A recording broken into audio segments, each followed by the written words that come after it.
moi na bino ba maman na tombeli moi malamu na maman na ngai informateur a constitué ba parti politique wana ba pesa ki bato na bango oyebi Congo mama Ndombasi ekamusaka ngai apona déjà ba ministre oya kotia na bango ça dit quoi ezali mboka ezotambola te baportaka na Congo ni bazalaka basa kabale moko babe kabale juif ya poloso oya kai bakoko lia bakoko bazo wela na bango bango no pita bazo wela bokonzi ya gouverneur tia oya tia ministre oya mboka ya nini babengi mboka ya ngotobobo et puis tobenga mboka ya toyiboyi à cause ya mbongo bango bandimi yango gouverner c'est prévoir bozoteka peuple na bino likolo na mbongo eza ba gouvernement mususu ya mboka boyi ba vaccin wana. Abonnez-vous gratuitement sur votre chaîne YouTube congodialogue.com. Abonnez-vous gratuitement sur votre chaîne YouTube congodialogue.com. Ya Congo Dialogue photo solaka congodialogue.com. balobi yo nanga photo solo la Soko ozali congolais ya solo esengeli otala bobele Congo Dialogue. Donc mona awa bokozwa ba émission ya kitoko ya émission ya culture ya kitoko pona mboka na biso.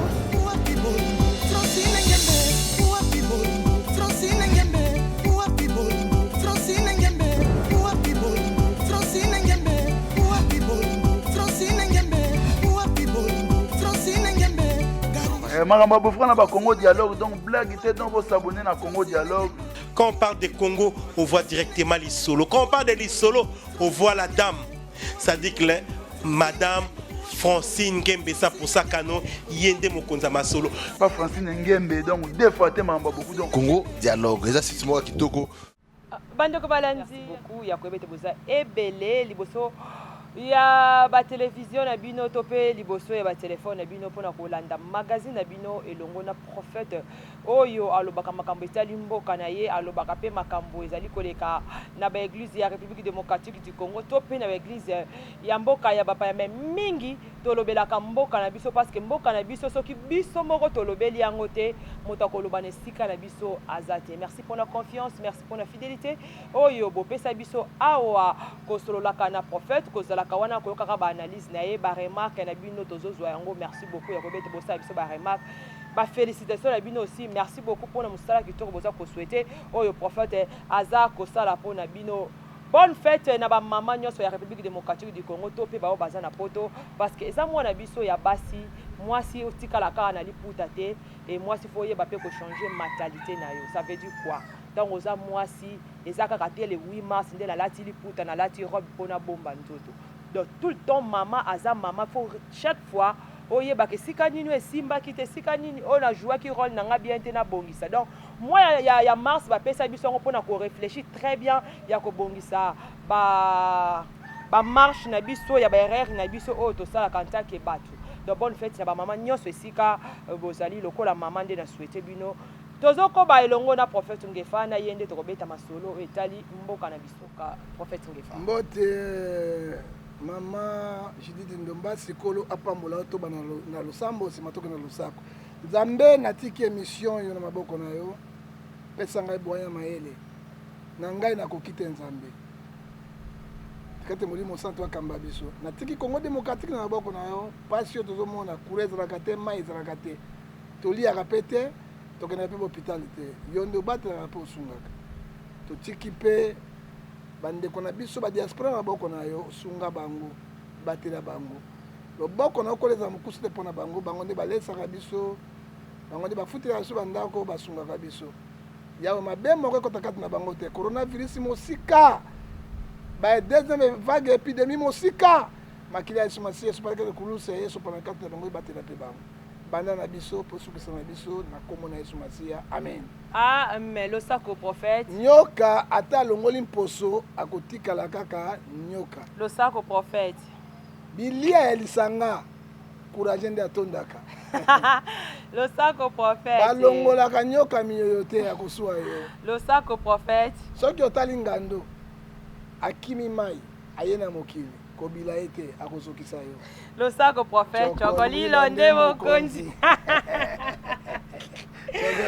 Merci beaucoup, prophète Ngefa. Bonne santé, bonne makambo oh mwana biso ba mama non mama mwana bino ba mama na tombeli mwa malamu na mama na ngai batondoko doxy tojo ouais esika azali kuna na kati na Suisse na Genève oyo aleki basi nyonso na kitoko na mokili aleki meme Judith Tumbasi na kitoko kolo apambola ye parce que grâce na ye ndenge na botamiti na mama azalaki première professeur na ngai akolasa kombo ya papa nzambe mama ezali ye mama alese ngai bilia koleka biftek libele na ye ezali ye mama abomi ngai na libumu pendant 9 mois pe abimisi ngai ezali ye berceau ya liboso na ngai elengi koleka bambeti nyonso mokili ya tola mama na ngai premier wese na mokili eleki bawese nyonso ezali babibele na mama na ngai tika ete lokumu masanzo ezongo epai na nzambe liboso ye parce que définition ya maman c'est lui qui donne la vie baza basi bazali baêtre moko cher donc on doit les respecter tokopesa bango bonheur wana grâce na bango nde mokili oyo mais eza na genre mibali mosusu barespectaka basi te amonaka mwasi lokola eloko pamba comme si akokopesa mwasi valeur te mais mwasi na mobali bazalaki na jardin de deni nzambe asali mwasi asali mpe mobali mais oyo bapesa bango valeur te ezali ekolo moko songolo toyebi bango oyo babenga basi chanana mais bazosala erreur mondele ayebi korespecte mwasi et puis mondele ayebi baloi ya koprotege mama baza baêtre faible ya solo toprotege bango tolinga bango mpo bango bapesaka biso mpe mwa lekeleke merci beaucoup bolinga biso borespecte biso malgré mabe na biso bafai na biso mais boza wana pe lokola professeur na biso pe mais effectivement moi ça za quoi moi na pe mais voilà parce que la Bible dit Proverbe 12 verset 10 l'amour couvre toutes les fautes bisiko omoni ke non moi sinanga zalaka bien te koto boy koki pe ko banda ko bata lelo lobi na yo kite lobi na yo kite mais lobi kuna na koyoka kaka parce que naza mutu donc il faut bosipotaka biso ndenge tozali il faut bopesaka biso voilà parce que tozo mériter yango toboti bino tokolisi bino toyo vana bino suna bandako tozo continuer suko botela bino lisusu bana tozo mériter respect moko boye esalaka moi bien merci beaucoup prophète pour na moi conseil par rapport ya biso basi lelo prophète mboka na biso mwanzunga nzulunga ebandi premier ministre ye wana déjà komi ko consulter mbali boso na mona premier ministre abandi ko consulter va akota na musala na ye est-ce ezalaka pe ezali mboka ya toyiboyi ayambi ba oyo ayambi oyo mboka oyo tobengaka gondwana mais nani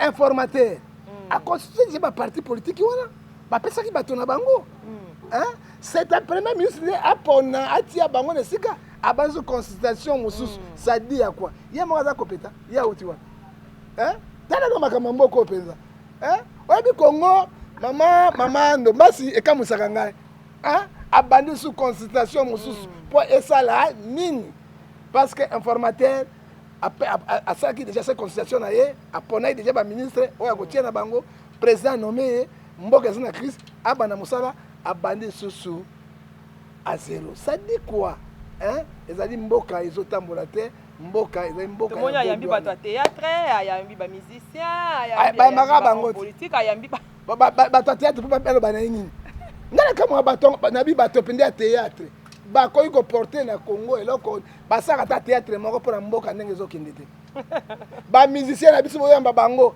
namonaki bamanda chante bajibe piana donc mboka yango bakonzi yango donc bino bavandaka na bamusiki na bato oyo nga nakamoka bango bavandelaka bato oyo bakoliaka bino mbongo te kan soki bakufi bokundi bango mais paster akufi bokundaka bango te moto fonctionnaire akufi bokundaka bango te bakesu shida na bango suka na bango nini bapaster wario bakokende mpe bakokende kuna suka na yango baoyo bazali logique lokola bapapa baruti bapapa kelani balogique lokola ngola lokola apôtre Elias Pedro bango bakobenga bango te mais bapaster wario nde bango wana bakotala mais mboka yango eza nini gouverneur abimi bango na bakei président abimi bango na bakei premier ministre abimi bango bakei baministre abimi baportaka na Congo nini qu'est-ce qu'il apporte ata nzembo moko ya komba ndenge bazoboma biso na este mpona matière na biso babimisaka te nzembo ata moko te mpe balandisa bato botelema ndenge Alpha Blondy oyo azali ivoirien il n'est pas congolais ateki mpona injustice ya Congo mais bango eloko moko te baza wana kaka basala kabale moko babenga kabale juif ya poloso oyo akai bakoki kolia premier ministre bango bakoyebisa premier ministre ni bakoyebisa vérité te bakoyebisa nini mais bato logique oyo vandi premier ministre ainsi dit l'internet tala esika baninga bakoyi joie sociale sala boye bakoyamba bango peut-être yango tabengiseli bango asola na moko lolenge ni makambo ekoleka bakei kosenga basala yango stade sale babetaka misiki bakosenga nini bapesa yango bamituka basala yango studio bakosenga nini bakutanaka na baprésident bakutanaka na bango bapesaka bango mateyani bakopesa bango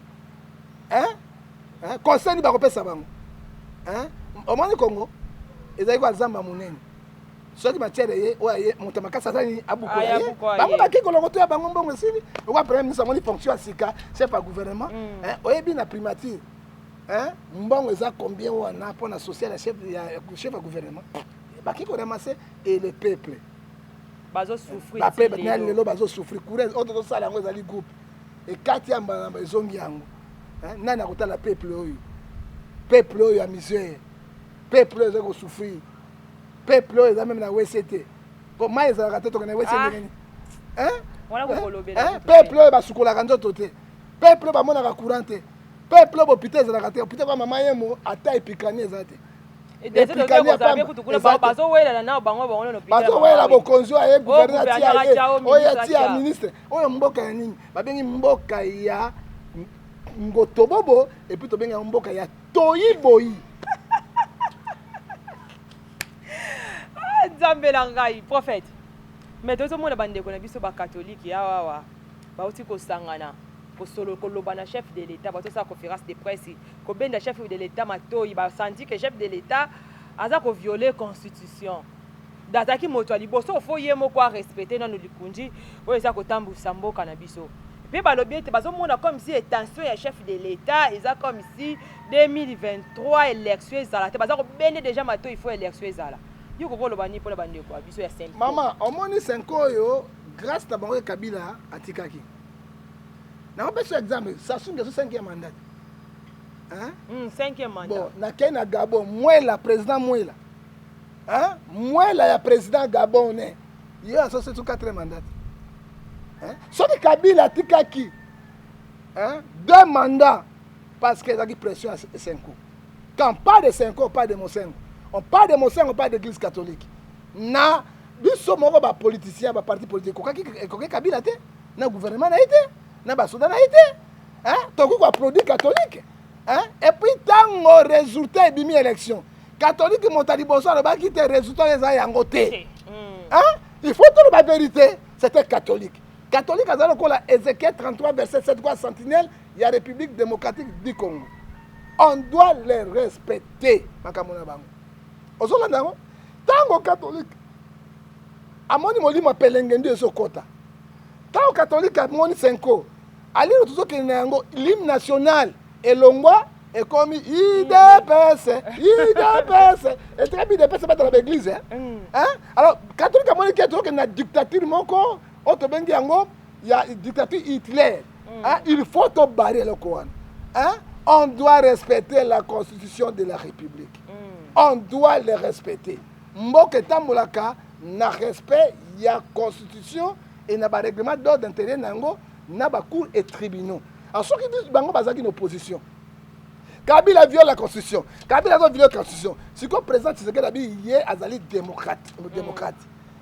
Mais il sera démocrate, il doit aussi respecter la constitution. Mais catholique abi nyo ça ça la kazo bou kazo ah non mais ce qui a beaucoup maman rôle ni ya justice ezali indépendant article 220 de la constitution Bini a lobby justice ezali indépendant et article 151 de la constitution Bini aucun pouvoir présidentiel judiciaire parlementaire ou sénatorial n'a aucune injection si la justice mais ce qu'ils ont violé la constitution rôle et président cour constitutionnel ezali nini rôle et président cour de cassation ezali nini siko mabe na kati Afrique président nyonso akotaka wana ba tribunaux nyonso na ba cour constitutionnel ezaka sima na ye c'est là mabe ya président Kabila c'est la même chose c'est là mabe mais peut ba justice ya solo ezaka peuple Koluka majorité parlementaire. Ils ont 500 personnes et 600 personnes. Luka majorité populaire. Mais Babi Baza populaire, il dépêche pas populaire, Baza belé. Aucun des Baza ça catholique déjà. Populaire Baza Nangoni. Baza belé. Moi, il dépêche à ce belé. Il dépêche à Maliba. Il dépêche à Tshisekedi. Il dépêche à Mbwakem. Il dépêche à Papa Nane Mosusu Nani Oyo. Mavungu. Il dépêche. Baza belé bakabwana. Ba bango tout idéologie moté. Même Babi limité bango baza penda. Oh na lo côté bato a motonde quelque bato a moto bazala kona oyote. Tozali 100 millions d'habitants. Moi to 1000 pamba basangani lobelo koni. Même 2000 lobini, même 1 million basangani lobini. Toza 100 millions d'habitants. 90 millions de 100 millions d'habitants. Malgré baronde bazo boma biso, ba Burundais, Bougandais, mais tozo botano kwa mayebo. Nzambe anzambe mawati. Ozomona soki moi même 1 million pour sangani, si 99 millions pour ça le koni. On a politique, il y a intimidation. On ne doit pas intimider toute une population qui ne voit rien, qui ne vit rien, qui sont dans la souffrance. Moi, tant qu'homme de Dieu, il faut lobela likambo ya mboka. Mais balobi échanger car azo changer bato, azo changer mo babilo ko sala ke makambo ke de liboso. Il dépêche à lobaki déjà lobi. Oh, ce président de la République azo sala les rapports lu que la biso bonheur. Calamité to mona nyose ko koma na ngoma malamu yanga zo luka changer gouvernement bande ko chema bakali makambo changer mais ba komi ko finga na bité so na IDPS ko finga eza autorisé je ne eza éducation na bango bazo yango wana tala ko finga za ba armes de faibles. Injurier, ce sont des armes de faibles. La démocratie c'est débat d'idées. Démocratie c'est le dialogue. Démocratie c'est ni ko bimisa intelligence na yo. Yango moni papa di ya pauvre le baki coterie tribal. Alors c'est comme démocratie pourquoi c'est coterie tribal et c'est ka guerre bimaka et c'est ka mabe bimaka. Mobulu esalaka. Yami balé eloko lobi na bango wana. Ce sont les mêmes gens qui babalou Kabila. Ce sont même les gens bazana IDPS il est là. Il dépêche de baluki la bango kala mingi te. Baluki la bango pe kala mingi te parce que mutu mboka na biso e bana catholique. Catholique bandaka bo. Tant Kabila boya ke suka kibo. Ba manzanda ngba ko ya pouvoir Kabila. Ko sakana ba président catholique te. Parce que mon a été parce que à moi c'est trois c'est lobby Dieu ne fait rien sans toutefois révéler ce qu'il a serviteur. Ba moi était moi nyamu ezali liboso, moi mbutu ezali liboso, ma yele ya poloso ezali liboso. Bango babimisi yango ete polikamone ça. Mais bino l'église rêve bolo parce que toi que bino ndeboza pemela chaque. Église rêve mais bino bolo bolo catholique ko tunde mudazu makasi ya kote le malo. Mais ce sont les corrompus ba koloba nini? Bino bolo mukanda la chef de l'état ba prière matinale na tongo bozo ça. Pourquoi l'église rêve l'église corrompue? Bato ya corruption. Bato ya makila, ba imposteur, ba impiduque, bato ya magie, calomniateur. C'est chef de l'État. C'est maintenant chef de l'État de parler. S'il est vrai démocrate, oui, je vais respecter la Constitution de la République. Donc une élection en 2023. Là, à peser battre. Mais sur l'Amérique, porte-parole au gouvernement, à l'obin de Moussous. Porte-parole de PSAE, à l'obin de Moussous. Porte-parole à la présidence, à l'obin de Moussous. On a un contradictoire, maman dit. Parti Moko avec plusieurs contradictions. Ça dit quoi? Les partis ne fonctionnent pas comme il faut. La réponse c'est ça. Augustin Kabouya nakati ya matinée politique na ye ayebisi Kabila lobi alingi ba Kabila kende te azalaka na mboko atala ndenge facha kotombola mboko. Eza politique a endo, eza politique a ni. Politique ya coterie tribal. Kabila kende te. Abia kende te azala wana kwa ndenge. Mais bango ba Kabila kende. Na lobi Kabila ba ki exil te. Moi je te forme aujourd'hui Kabila na Lumumbashi. Kabila pas besoin de kikakati parce que mboka na comment na kalamini tako yao ça dit quoi politique est amona na lokuta te politique est amona na ba grimace te politique est amona kana ba otolobaka nini zalelo te zalelo tubanzela ngaye lope mobutu zale mobutu soki lelo osomona est amona ka bote politique est amona na ba effet ba action et il faut y ba discours nyonso politicien le discours, tout le politique, c'est un discours politicien. Ils ont fait. Mais le peuple congolais a commis mature, a timbeli bango, a fungoli miso. Donc, on s'habille sur 2023. Personne n'a le sang. Le sang au prophète. bilele kozala 2023 ai mama na kufi me babosani oyo bango basalaki ozomona 2023 nde tozozela makambo yango babi kabila akende te abamona makambo oyo Tshisekedi asala mais 2 ans et demi qu'est-ce qu'ils ont fait FCC me débloqué FCC qui na pouvoir te tango Tshisekedi obimisa mbongo na bakamere FCC abimisaki mbongo te président azalaka moko bazalaka mibale te premier ministre azalaka moko bazalaka mibale te ozomona c'est le président moto na tete ya makambo nyonso soki lelo atomboli mboka oyo obiso olingi na social tokobetela bo eloko Kabila akweyaki na social il fallait yabana na social peuple se retrouver courant mai baclasse kolia biloko nyonso hôpital tokoba bon merci attends c'est baso de mouton te tokobeta maboko siko c'est baso de mouton bato le ventre creux n'a plus d'oreille alors mboka ça se sombre tango ni na bolongo la une année et demie une année à préparation ya électorale totika na une année na ndam une année na ndam 2 ans auto sala côté mboka boko sala ngo nani mboka lokwa continent na EDRC boko sala ni hein ezali bakenga ngo fede Pulumbe na Pulumbe. Merci beaucoup prophète ozokobana au prophète biso tout comme on a coronavirus ndenge taqué déjà République démocratique du Congo c'est là information tozozwa na pas ministre Etienne Longodo alobi ke moi baka e bandi lisusu ko zonga na zaki na conférence de presse mo asala ki wana to ko peko mona ke ba komisu ko sensibiliser masque nini yango ça ki batila biso couvre-feu mais to moni lo ya ba vaccin eye bato mususu balobi ba vaccin yango eza malamu te o ba mindele bazozwa mususu o ba yeli biso mususu to moni lo yango eye na mo déjà docteur Muyembe ye moko atiaki loboko ba betie déjà mizongi sisusu boye likambo ya ba vaccin ba dipirone ay vaccin tika biso vanda prophète likambo ba vaccin la tokolo baboya gouverner c'est prévoir nous ne refusons pas de vaccins pour mettre sur le mangele donc ça ba vaccin mais un nouveau ordre mondial mission na bango liboso diminuer le peuple mais bango basali batote yami balé ezali ba contrôler humanité vaccin wana bazana piste moko batia yango en liquide soki batoboli yo même ozana WC Judith bakotala yo même ozana papa hein fiancé na mobali na yo ozobeta na banjobi na makembesi bazotala hein donc ils ont une unité bazotala nyonso yo monaki yango papa yo monaki yango mais ça na carte les bisayo ya mibale vaccin même la porte est obligatoire te moto ya lingi accueil kozwa comment il comme pas na biso na africain comme obligatoire Muyembe azo senga 135 millions de dollars pour ba sécuriser coronavirus. Est-ce que kaka ba millions ba mbongo ebimaka na mboko kaka ba millions et des millions et pourtant soki na ngiringiri awa okamati pêche otiena potopoto okiti nzombo abimi wana pou akangami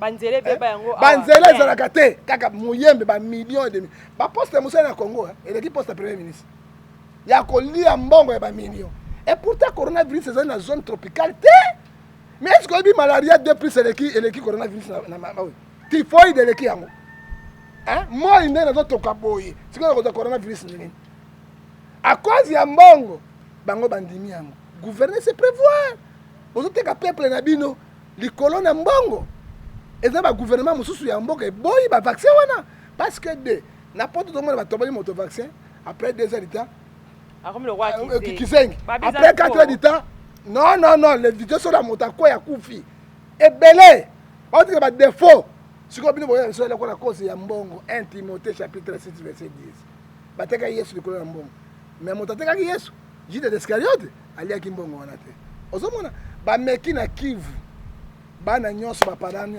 baboyi na bango ba pangani nyonso mais na Kinshasa ekozala facile te parce que batia bana susu ba bisu ba verser bana ba école on bote nini ya kolinga liwa ya kati na bango non hein non hein Poutine alobi yango vérité bokeba na ba vaccin en Afrique président chinois alobi yango vérité bokeba na ba vaccin en Afrique hein bango mindele balingaka biso te hein nous sommes pas les racistes mais nous disons les choses qui sont réelles hein biso batasa biso nzambe oyoki hein ata ne bandela mokili ada ne vaki mindele Abraham mundele Moïse mundele mais na bana na Noé jamais père de noir jamais c'est père de noir hein parce que bakoloba yango moni banga 5 continents sur la continent bon moko parce que tobimi na banana Noé Cham père de Noah oya monaki motakala papa na ye amoni fumangana papa na ye hein nde yango wana nzambe alakelaki mabe bana bakosalela te kobota aboti bana mibale ndele moindo abimi wana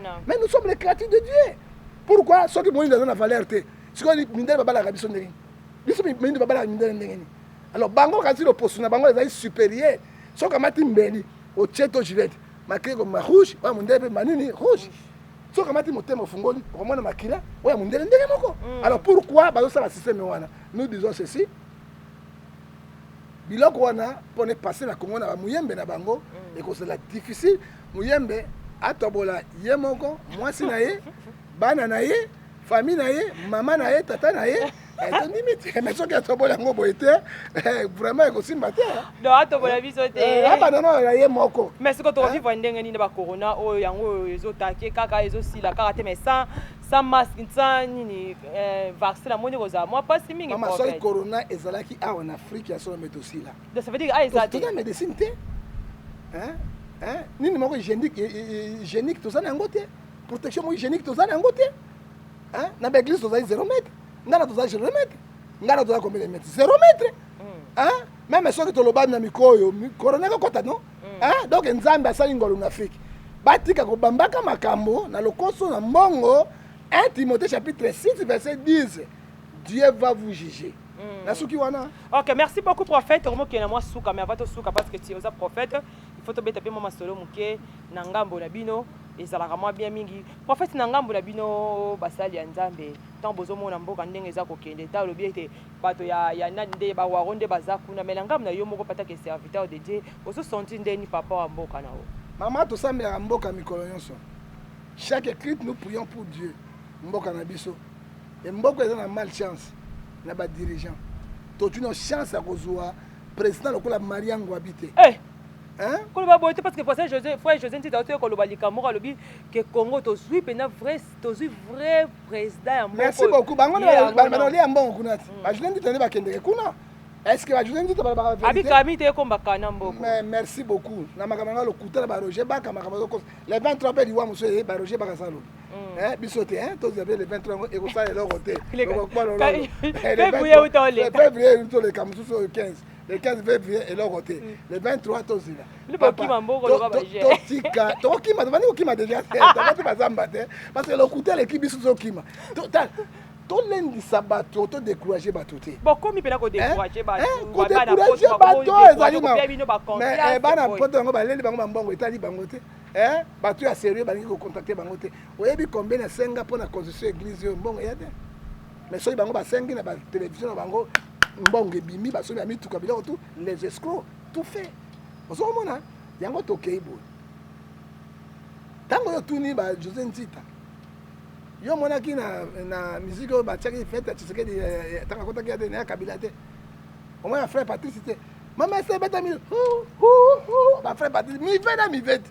Yo ati bango lukani. Je ne sais pas mboko ko makana ka mingi te. Bon, soka na vision comme na kana nzambe apambola ye na kana mais les personnes qui n'ont fait parce que les choses ne marchent pas. Les hommes de Dieu doivent dire la vérité. Quand on parle de l'homme de Dieu, c'est lui qui a la vérité. Hein? Montre dans un peu ça espoir inutile. Hein? Osomona. Na pas un exemple pas ça. Yesu azoya. Banda ba père nso abota malika mo ezana Yesu aya ayate. Ba koka biso ba Yesu aya ayate mais un bon Yesu akoya. Hein? Mais tu vois bato na désespoir, espoir moko o tozomona likambo moko ezo salema te. Ya malamu te Judith. Hein? Soki bazolo ba biloko ndengo wana sort na bango. Moi to pesi ba verset biblique exacté. To pesi sukalango. Moto na ma prophétie ezo simba te. Moto ana mato ya koyoka ayoka. Ma prophétie ezo simba te.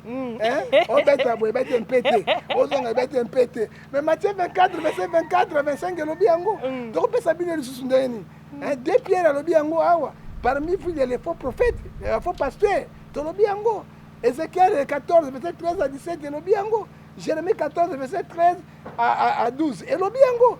Donc ma profession so bimpete et zo raté o moswa le 21 tonini bato ba okufa botika aventure nge bali poza ba wayo na hote tete ngana ba wario te wario na ngana Jésus ngana ti poza ba hote ngana ba wario te ngana Jésus e ba fidèle ba tekali fidèle na kati ya Jésus na liloba na Nzambe la félicité yo tant que na construction on peut ça participation na Nzambe pambola yo oye ko pasa papa na baxi Pierre na ngai Nzambe ko batso to ngi pe bato mitema malamu biro na ngai ngi ko na kati église pe zo kwe okobenga pe pasteur okobenga pe prophète Denis Lesi aya wa akaba mituka aya wa akabela nani mituka mona akabaka yo bino boyebi akabela lite akanda okolete akab bino boyebi ete botuna biso bato toyebi akabeli de veste akabeli mutuka mage mikande za na pana deve sango te akana ba ni ira milai onana kiango mutuka ngo beso kondi na kati ozomona libanda balite akana ba bantirie ebi mikanda yo kanyo ndo mutuka moka mikanda na pango na rula soka zuyo mutuka muibi wotika zo ba bantirie do salaka mosa na Nzambe akene na bantirie te mosa na Nzambe quand il promet quelque chose il réalise ba critère mosa na Nzambe yango mais tant que tokamati non mensonge oyo lobi Jean 8:44 et puis le mensonge c'est le diable alors ils ont mangé. Merci beaucoup Bandeko Bolandi biso la nouvelle tendance télévision. Merci beaucoup pour la confiance et fidélité oyo bopesi biso ya kozala ensemble na biso elongo na prophète Ngefa dans ton bien botondi. Merci beaucoup à Jordan Pandou, merci beaucoup à Gédéon Louao, merci beaucoup à Couleur Bassé les bons guérisons à toi. Couleur Bassé les bonnes fêtes na Bassignon Sofalon Bitot, bonne fête à toi ma concert.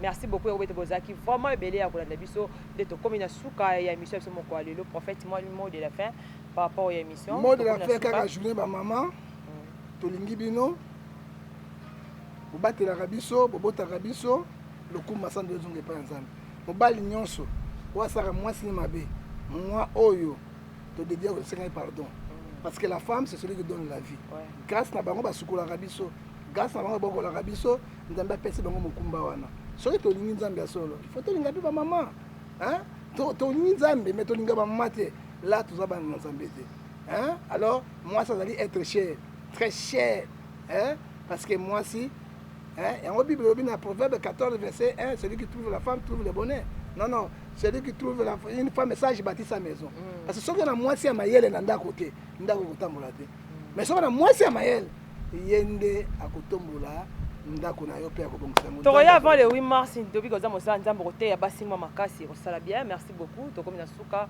le 8 mars na invité yo tona concert religieux awa na linyo mama Ndombasi yo lota na liputa na kozala solo to za na elongo tokobanda na 15h jusqu'à 20h de silisi et puis c'est bon okoya po kozwa bilili na maman et kozape ngai mo na zone personnel na ba pasteur musu balingaka nga donc pasteur wario ba na bango merci beaucoup tokuta même Mikolo Mizali koya bye Abonnez-vous gratuitement sur votre chaîne YouTube. congodialogue.com.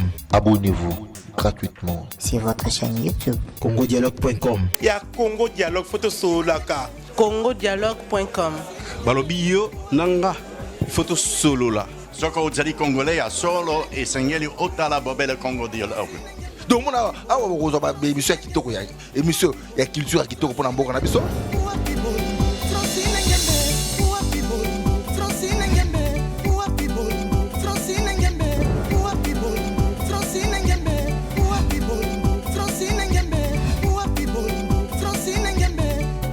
makambo ya bofrana ba Congo Dialogue donc blague était donc vous s'abonner na Congo Dialogue.